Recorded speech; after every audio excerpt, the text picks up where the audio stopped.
Welcome to another video on fixing up my KP Starlet. If you watched the last video, you'll have seen that I finally got it in colour, which I'm real happy about. And I know it's been a little while, but just been chipping away, getting this thing back together, tidying things up. Now it's a painted body, you go and put crap parts on it and you notice it. So been a bit of tidying up of stuff and let's sort of carry on. Yeah, just been putting it back together. Hit a few hurdles. I was really hoping this video would end in me driving this out of the shed and without the body panels, but I was really hoping it would get to that point. I'm filming this at the end of the video basically, and it hasn't happened. But I thought now's a good time to end the video. Well, I've got a few things that are sorted out with it, but hopefully after this, watch what's gone into putting it back together. And then after this one, I'd hope to do another video where this will get out of the shed, which would be awesome. And then I can crack on to more rust repairs, more panel work, more painting, which I was actually glad to be done. Well, I was glad to be done with until we realised it's only half the car. So still plenty to do, but it's all good. So hope you enjoy seeing what I got done so far. And yeah, thanks for watching. Hope you enjoy it. Cheers. Now it's time to start piecing the interior back together. As you can see, it's completely stripped, and I'm just trying to work out in my head what order to do things. Most of the interior in this was pretty stuffed. Actually, all it was, to be honest. Nothing was good. So not sure when I'll do some of this, but ultimately it needs new carpet made, new door cards made, seats retrimmed, front and back seats retrimmed, and refurbing of some of the plastics, or buying better second-hand plastics. So there's heaps to do, but like I said, I'm not too sure on some of it. Might be a little while before I get to it, or I might do it. I don't know yet. See how funds and time goes. But so the first thing I need to do is, like I said in the last video, I've got a whole lot of like Dynamat style product to go in, so that's going to be the first step. Well, actually one step before it is just to with rubber grommets go and bung up a lot of these factory holes, but that's a small step. So yeah, that's going to be the first thing, is to lay down this this matting. So this is the products that I brought, all off. I think I bought this stuff off eBay, and I think both of those off Alibaba, AliExpress. So this stuff is Kilmat. This is sort of like, say, a Dynamat style product. Just a really thin bitumen layer with this alloy top to it, and sticky underside. So this stuff, I think, ended up, including delivery, ended up being about half the price of Dynamat. So I can't remember now. I think this might have been a couple $100. I've actually forgotten, but it's a reasonable amount of it. There's you can see the thickness of the box, and it's full, so there's quite a lot. So I'm going to do the entire floor, firewall, probably inside the doors, roof, with this. And then I brought these extra bits, more to see what they were like actually, and because they were so cheap. But so I've got a roll of this stuff, which is about 10mm thick, and these, which are just sheets of the same. There's a bunch of those, and that roll. So I'll probably put this, as well as the thinner stuff, on the likes of the firewall. Maybe just the firewall, or I don't know. We'll see how we go. Maybe I might look at using this as the underlay for the carpet as well, rather than normal underlay. I'll see how much I've actually got once I lay it out, and once I get this product on. I think normally this is all you'd use, but like I say, I got this stuff cheap and just have a look at it, but I think I'll use it as well while I've got it. Hopefully try and keep the inside of the car nice and cool, and hopefully as sound free as I can, but who knows how that's going to go. Currently the shed's pretty sprawled out with all the parts. I just dragged it all out from behind my lean-to see what I need to do to stuff, so there's a lot of prep and tidy up work to do on it.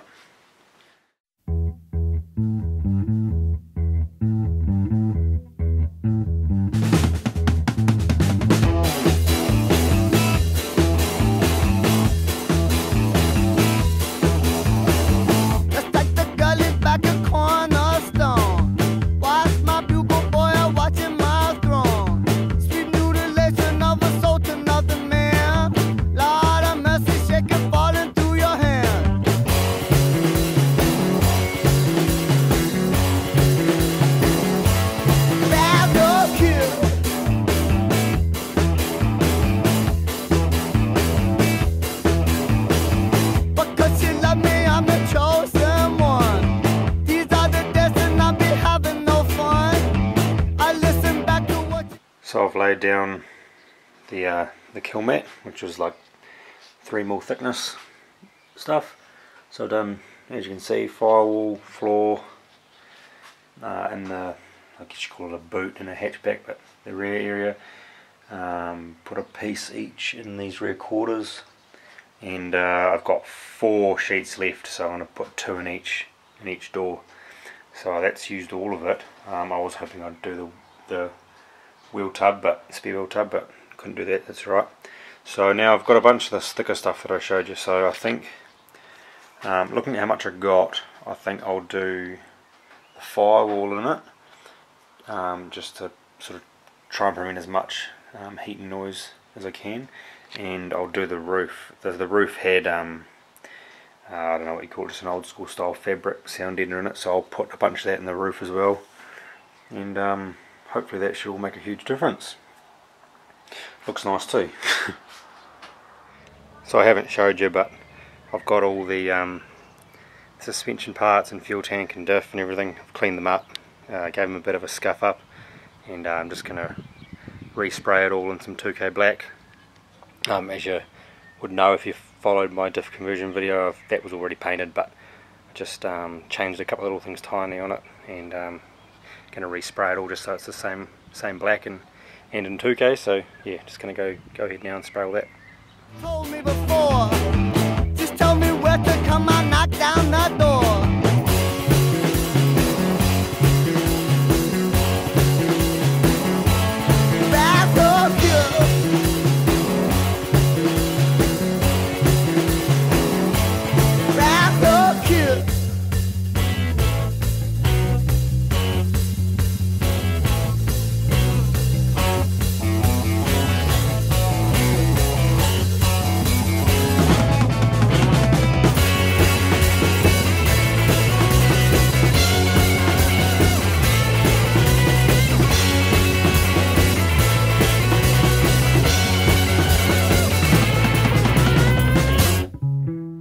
So I've got all these bits inside now, so now it's just starting to put this thing back together. Everything's painted, suspension's there. I need to add some keeper springs to those, just for cert purposes. All the interior pieces are in these boxes, these crates. Most of that stuff's pretty crap, so it's going to be a bit of tidying up, and got to make new door cards and that sort of thing. And what I've been waiting for is I sent all the nuts and bolts and latches and stuff away, have them recoated, so they look pretty cool. This is something I've done on a couple of vehicles now, and before I did it I always thought I wanted to do it, but I thought it would be really expensive. So just to let you know, those 2 ice cream containers full, which is every nut and bolt from the car and screw, and a handful of other stuff that I just chucked in for the sake of it, that cost me basically 50 bucks to get recoated. So it's cheap as chips, and it looks awesome when you put things back together with, with nice coated bolts, and even things like fuel cap. So yeah, so now I've got that stuff painted and this stuff redone. I can just start piecing it all back together.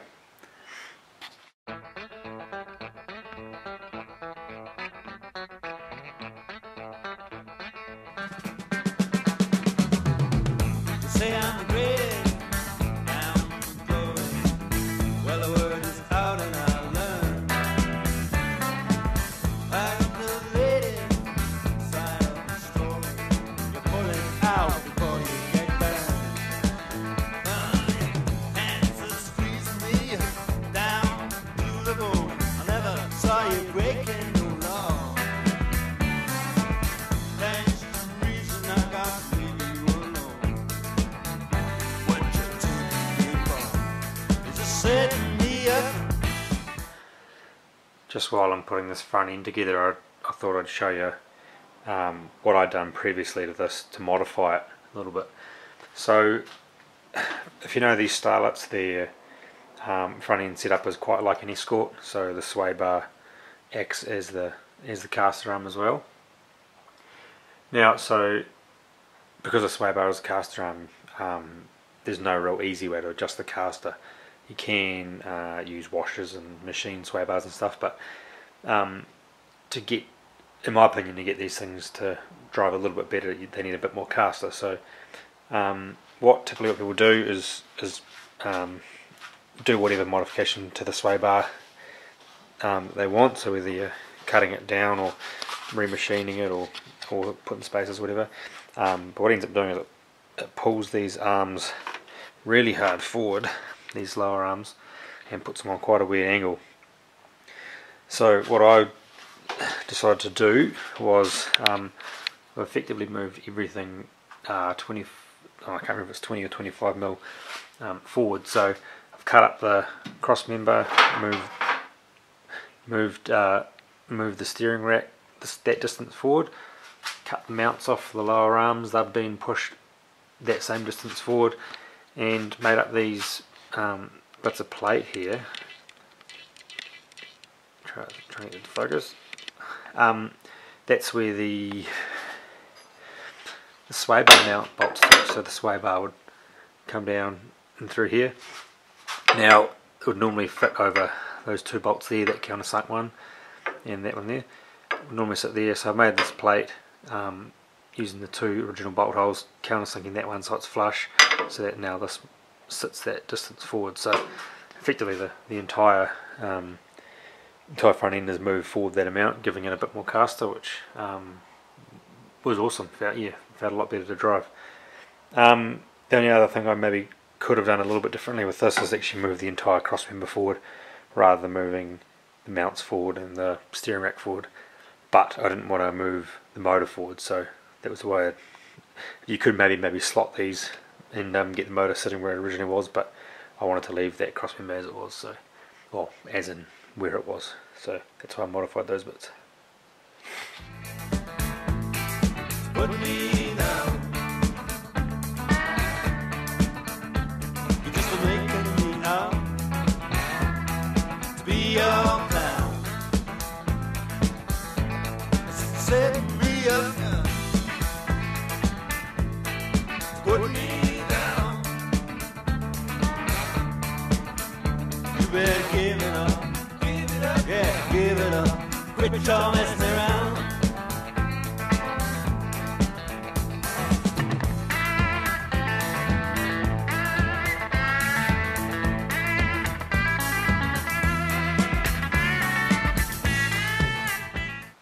I just dug out the fuel lines and brake line. They're sweet as they are. I just going to clean them up before I put them in. Sort of decided I should get these in pretty early on and putting it back together. So I'm going to do these and then put the fuel tank in. Pretty damn stoked with how this has turned out. It's going to be cool when it's all back together. Probably be too scared to drive it, but nah, I'll give it heaps. Should be good. But like I said, so I'm going to put the fuel lines in, fuel tank, start doing the handbrake cables and that sort of stuff. Try and get all that done before I put the diff in and then the engine and gearbox. And then once the diff and the engine and gearbox are in, I might actually, sorry, no, before the engine goes in, I'll take it off the rotisserie and put it on some stands. So just trying to go over in my head the right order to put things back together. I've got the feed and return fuel lines all done. I wasn't really prepared to go to all the effort to polish them up or anything. I'm not that involved, but just gave them a quick clean up and a bit of a straighten. One of them was a bit putty, so sorted them out. I haven't done the rear brake line yet, but because it used to come in through the engine bay, but now what I'm doing is all the brake lines are going to be hidden, or they're not going to be in the engine bay, so I haven't finalised where that's going to come through the floor. So once the pedal box goes back in, I'll do that rear brake line. So now I'm going to stick the fuel tank in. Fuel tank, and then the diff can go in. Obviously this is the fuel tank. I previously modified this to have sort of like an inbuilt swirl pot to it, or a swirl pot or surge tank, what do you want to call it. Copied this design off my good mate Richie. He got this done to his Starlet, so I followed suit and copied, and it works awesome. I just run a just a generic Toyota in-tank pump that I modified to go in the more pickup tube.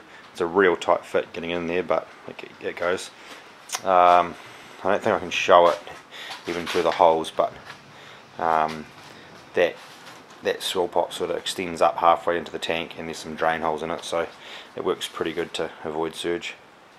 The only thing I'm not too sure about is apparently if the tank's too close to the ground, you need a bash guard, and because it's been modified, it requires a bash guard, I think. So that might have to be a job that I need to do to get it certified, but we'll see when we get there.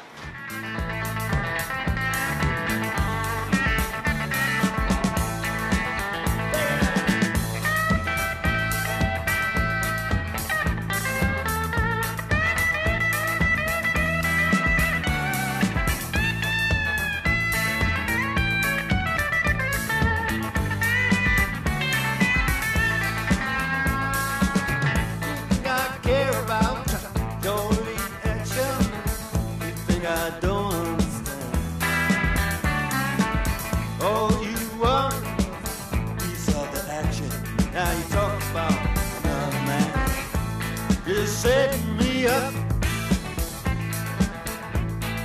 put me down, just making me out to be your clown. Setting me up, yeah,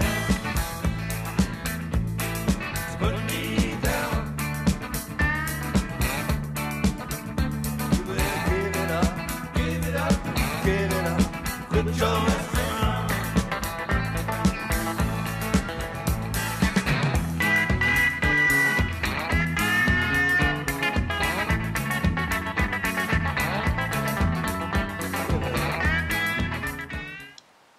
So I've got the diff back in now, and one of the reasons I wanted to get it in the car pretty early on is I need to make handbrake cables, which is something I never did when I did this diff conversion.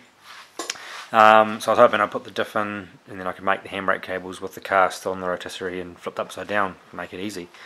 But since I put the diff in now, the car's way too bottom heavy to spin around. I can get it about 90 degrees by myself, and any higher than that I can't do it, and I'm pretty scared if there's that much weight up top. When I flip it over, it's going to be a hell of a ride getting it back around. So now that diff is in and I can't flip the car around, I've decided now I'll try and get the car off the rotisserie and onto my other stands that I've got, which sit under the wheels. So I'm going to start getting ready for that. So the next step, I'm going to put the front struts back in. Now the struts and the coilovers in the rear need to come back out of the car, because I need to put keeper springs on both of them. I never ran keeper springs before, but for cert purposes I don't think it's going to have enough wheel droop to pass, so I'll put some keeper springs in it. So they'll go in just temporarily and then have to pull them back out. And also the struts, which I'll show you better in a second.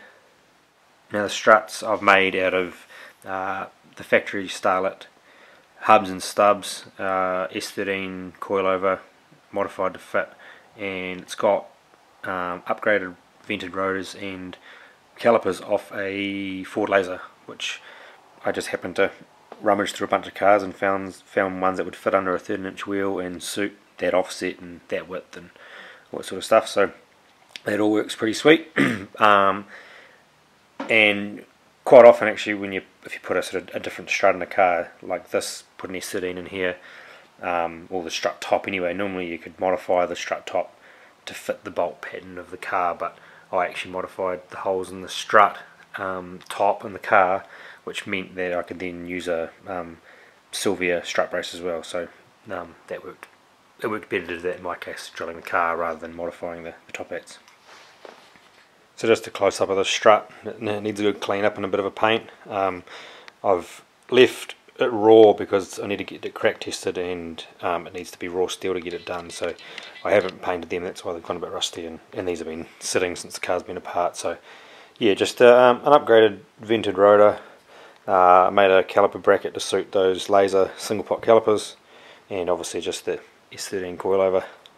So works sweet. The reason I've done this brake conversion is I wanted it to fit under 13s, and that was about the biggest disc that I could fit.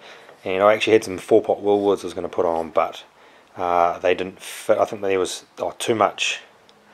I think there was too much meat in the front of the caliper, I think it was, and it would foul the wheel. So that's why I ended up with these Ford laser calipers, which, to be fair, for how hard the car gets driven, it doesn't need the grundiest brakes in the world, and those work perfectly fine for this car. Yeah. It's funny how the game changed, right? Shit feel all different. You got niggas complaining left and right about how the game feel all fucked up. Niggas only been talking like that since we been sitting out the game. I think the game need us, come on. Let's talk to them niggas. So many nights were spent pondering, wondering how we gon' come again. My golden rule is not to focus on the fame game. In retrospect, the game ain't the same, man.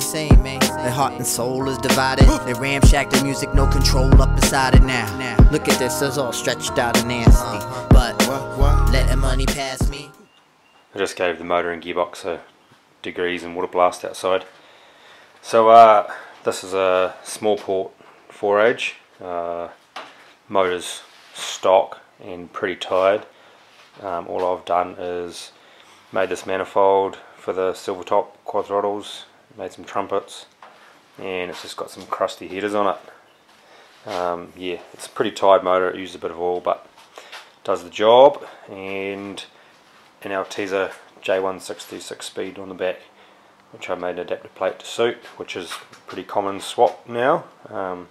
Real good gearboxes, and really well suited to these motors too, which is awesome. Yeah, that extra gear helps out a shitload. So this is going to go back in. I haven't done anything to this in regards to tidying it up, but I'm pretty certain I'm going to build a different motor for this car. Still a 4AGE, but yeah, just something nicer. And I might put this motor in my drift car, in my Corolla. But for now, it's going to go back in just so I can get going and save the money to build another motor. I haven't got the money to do that at the moment, but I've been slowly collecting parts. So yeah, gonna pull the gear stick out. I think I'll take the exhaust off and get ready to throw it in. I doubt that, and niggas from the bottom know. Pumping hard, wind, sleet, hail, rain or snow. So you got to get your gait right. No matter what, you got to treat your weight right. On the block, if you focused on greed, then 9 out of 10 times you be bleeding. The analogy is clear to all of my peers. I'm a motherfucking vet. Don't mean to disrespect, cause I write rhymes, I write checks. Boss, hey yo, what happened to the love for the game, for the music? Hey yo, these niggas in the game don't sound the same. Bust, these niggas in the game don't sound the same. Hey yo, what happened? They ain't got an in them to make a classic. Hey yo, what happened? These niggas can't hold a torch. As you can see, motor and gearbox is all in. I've just been getting a few things done, like the accelerator cable, hooking up fuel lines, drive shafts in, just a few little things. So trying to do as much as I can there before I go and put the radiator and that sort of stuff in. Just been fiddling with putting the pedal box and the steering column back in. Now I've said that I've got a pedal box in this car, which is why there's no master cylinder or brake booster in the engine bay. I put this in a while ago, but this is one of the things I needed to change a little bit to get this car roadworthy. So as I had it before, it had the reservoirs just right there on top of the cylinders, which worked fine, but for a road car you need access to those cylinders, so or the reservoirs I should say. So what I've got to do is mount them out sort of the top of the dash somewhere up in here. But to do that I needed to get this in place, the heater and all that's got to go in place. Then I can work out where I've got room and where lines can go and that sort of stuff. And I've also got to redo the brake lines, because previously when I put this in, the brake lines still came through the firewall. They came through where the master cylinder came out and then went from there, but now I've taken them completely out of the engine bay, so I need to make those new lines, which so there's going to be a few things to do all at sort of as things go together. But yeah, we get just chipping away at it. Gear stick's obviously in, handbrake's in. Another job that I hadn't done when I did the diff conversion was the handbrake cables. So mainly the reason was because I didn't actually have the original Starlet cables. So I've got the Starlet cables and the F-series diff cables, so I'm going to modify those and get those to work, and just slowly go around the car putting things back on as I can. Hopefully you'll be able to hear me over the rain on the roof. But so I've got the 4 handbrake cables here. That one and that one are the Starlet ones, and then these 2 are the handbrake cables off the F-series diff. So I need obviously the front half of this cable to suit the Starlet, and then the rear part needs to suit diff. So I need this piece of each of these. I need to put them onto this cable, and I need to replicate the length. So what I'm going to do is,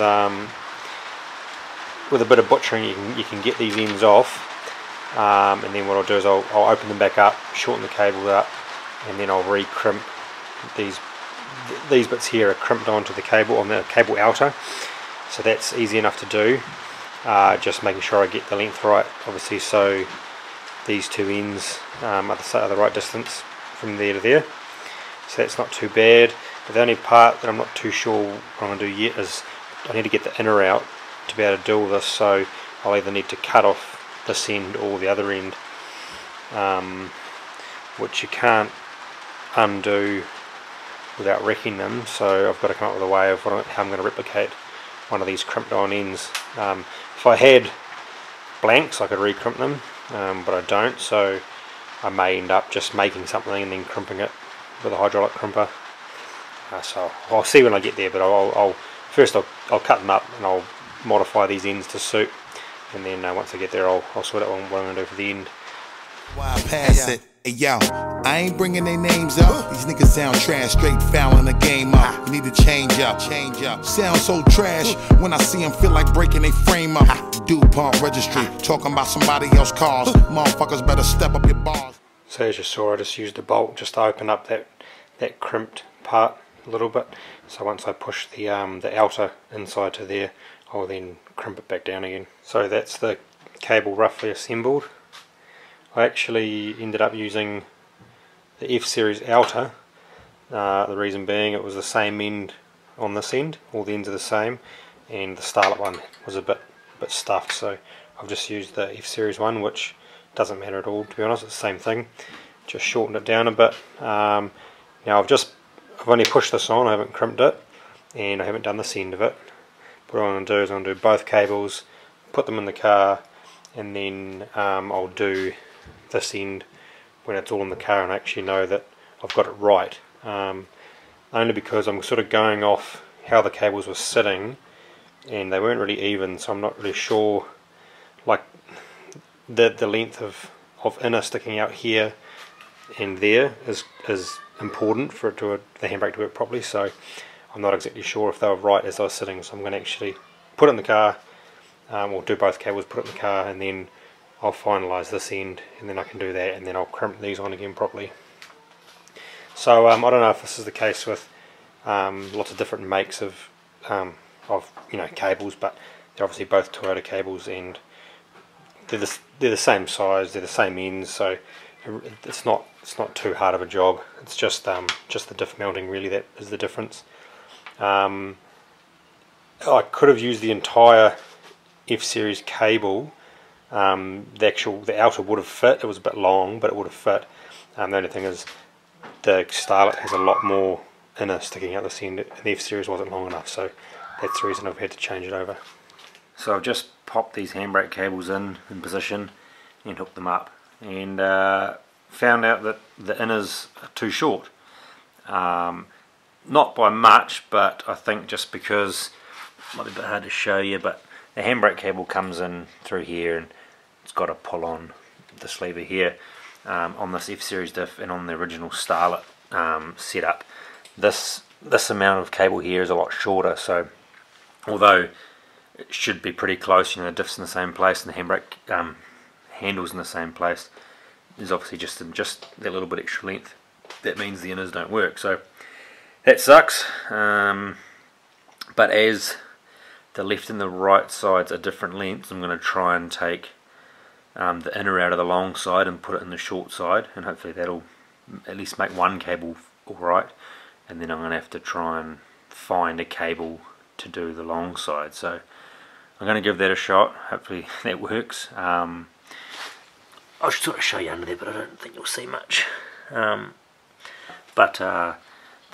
The outers are good, so I'm happy with that. So when I pull them back out, I'll crimp those ends on, which is all good. So hopefully it'll just be a case of trying to sort one inner cable, which is a pain, but that's what it is. So yeah, I'm just going to crimp these ends on here, and what I'm going to use is just a cheap eBay battery terminal crimper. So as you can see, it just crimps into the hexagonal shape, which is what these were crimped to originally. So I'm just going to use that and just re-crimp those ends. They don't need to be super tight. They can't, to be honest, they can't really go anywhere anyway. So just crimp those up, and then try and sort these inners.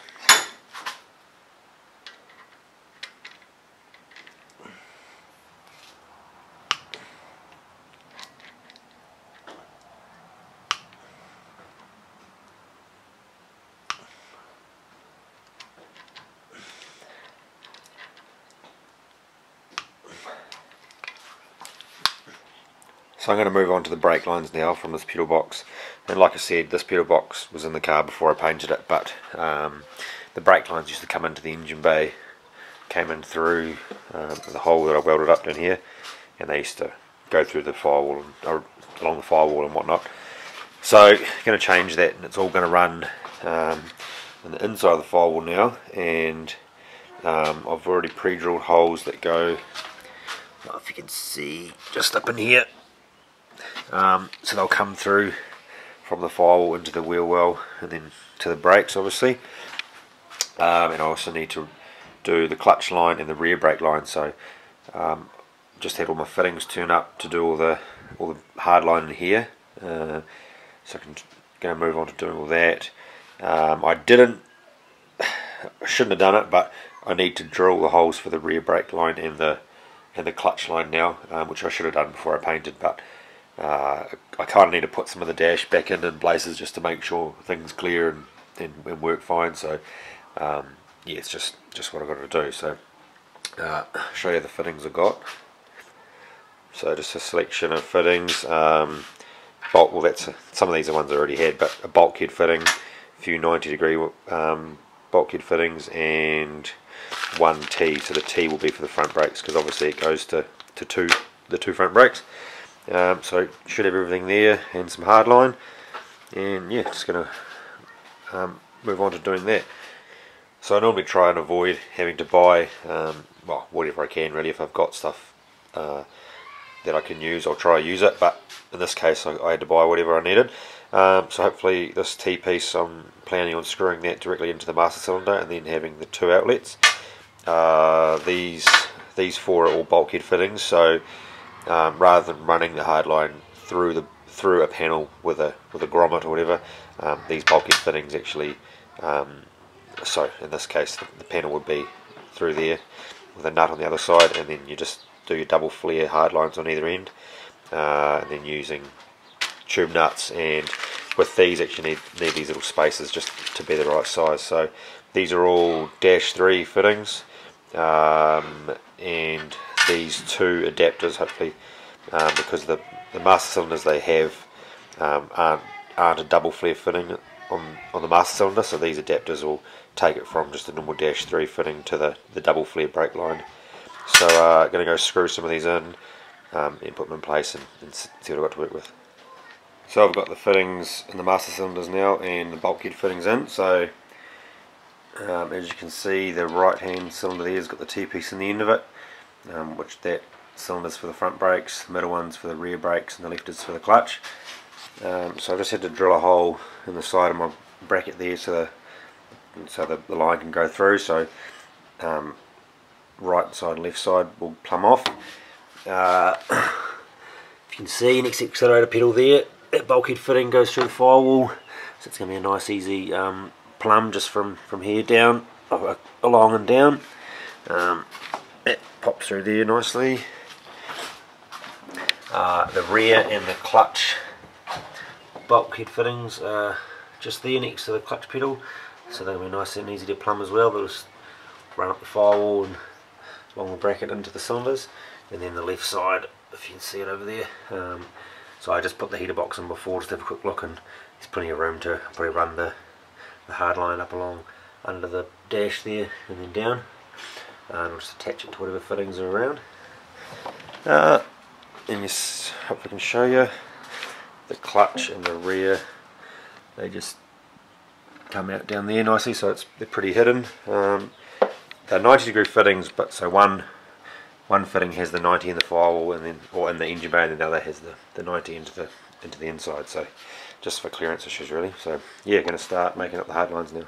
Instead of fronting in the game like niggas really are stars, like we ain't seeing through the bullshit. We know who you are. I'm like a blessing to the game when your shit sound dated. I force niggas to improve, you should be happy I made it. Here to rep the game fully, change my style like the weather, giving you niggas new shit to make the game feel better. I'm saying, I cook in the kitchen and we make the thoughts connect. You forced to humble yourself, give me my big respect. You're hurting the game when your shit sound off, you know. A legend in this shit, that's why I move like a boss, you know.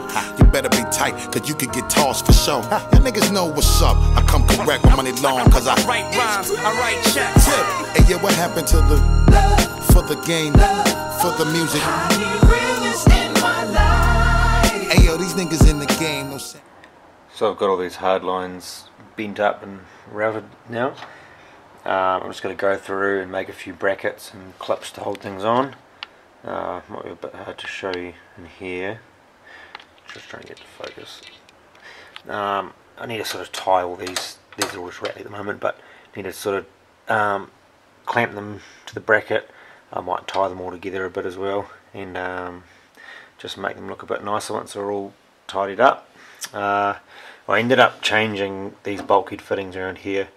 I had one of them coming out straight so that they were different on the engine bay side, but I realised that when you push the clutch pedal down, they're not in the way, but they are close, so I sort of wanted to keep them nice and tucked up, so I've changed that around. So just going to go through now and make up a few brackets, and then that'll be the hard lines in here done. Then there'll be a short hard line on the other end of these these front brake fittings. There'll be a couple of little short bits to do there, and then there'll be the rear brake line to make in the tunnel and the clutch line. But as far as these firewall bits go, they're all done. So once I've done that, I can start putting the heater assembly and all that back in, and then I need to sort out these reservoirs, a spot for them to go, so the remote reservoirs. So still a few things to do, but it's shaping up. So I've got all the brackets done now, or the clips I should say. So this left hand front brake line's got 1, 2, 3, 4 clips on it. The other two that come along here, the clutch and the rear brake's got a couple, and then I can't show you from here, but the other side's got a P-clip there, so they're all nice and tucked away and rigid. I've just set the remote reservoir adapters on top of there to have a look at where I'm going to roughly route the reservoirs, which some of that, so these get mounted up in here somewhere. So you're going to put the heater in and have a nosy at that, see where I've got some room to work with. I've just loosely put the heater box in and the windscreen vent, just to have a look at where I can start doing these reservoirs. And I've now realised I'm really going to have to pull this back out again. I'll sort of try and explain roughly what's going on here. So this pedal box frame that I made a while ago, like I said before, I originally made it and these reservoirs just sat directly on top of here, which was behind the cluster, which functionally worked fine, but it meant you had to pull the cluster out to get to the levels and to top it up if you needed to, which was fine for a race car, but no good for a road car in New Zealand's laws. So the whole idea of what I'm doing here is to remote mount the reservoirs so we can get to them without removing things. And when I made this frame here, so if you can see these stays here bow out quite a bit, and that was just physically to get those reservoirs there just in place. And what it meant was that I actually, this here's just sort of fell down, but that's the windscreen demister vent basically from the heater. And if you can see here, I actually cut this section off. There's a section that goes in up here for this vent. Cut it off, and I just plastic welded a cap on the end there so it didn't leak out. Simply because it just couldn't fit in here with these reservoirs here. Which was alright. It did suck a little bit because you found that the one area you needed to be have heat on it in your windscreen was right there, which is the area that I'd removed. So now I'm thinking I'm doing all this. It'd be stupid to not reinstate that, because I don't need. I can now go and remove. I won't remove these, but make these different, so that the vent can still go in there. So I wish I'd done it before, when I had this out and modified it the first time. But so now I'm going to have to do it again. I was not that into the idea, but I realised I'll regret not doing it. So, I mean, you know, the brakes aren't bled up, the dash isn't in, so it'd be silly to not do it now. But so what I'm realising is I'm really trying to get, I've got the dash pieces scattered around everywhere and interior bits, and it's cluttering up the workshop, but I'm really wanting to get this thing together, but I really need to nail these brakes out first. So you saw the handbrake cables weren't a complete success, so I still need to do the inners for that. I still need to now pull this back apart and do all that. So I've still got jobs that are holding the rest of the progress up. Now that I've come to a couple of hurdles, I think now is probably a good time to end this video and come back with another video, and we'll get this thing down on the ground, brakes all bled up, wiring in it, fuel system all ready to go, drive it out of the shed, park it up, and then I can start doing all the bolt-on panels, which I'm sure you can imagine still a lot of work, but getting this thing drivable in a bare shell state will be awesome. So up front, still got obviously the radiator's out, which is simple as basically clean it up and put it back in. The exhaust I haven't put on yet. The exhaust is all done, but the headers are crap. They're just some mild steel rusty things that are pretty beat up. I really do want to make some stainless headers at some stage, but that's just not going to happen straight away, so I'm going to put it all back as it was, which looks a bit crusty, but I'll come back to it. Fuel system's all done, but I just need to mount the fuel filter in the back. So although the engine bay looks really bare, which is the idea, there's actually not too much to do. Just basically, the exhaust and the radiator really, and route the wiring, which the wiring will come through that little hole down there. So I should be able to hide all that away. Once the heater core gets mounted properly, I can put those heater lines on. Interior is obviously non-existent. Like I've said, a lot of it needs to be redone, retrimmed. As I go through and put it, once the dash is in, start putting trims and that back on, I'll just be cleaning up all the trims and need a hood lining, seats redone, blah blah, carpet. So there's a lot to do there, but you know, it doesn't need carpet and a head lining, all that sort of carry on to at least get it going. So that can come at another later date.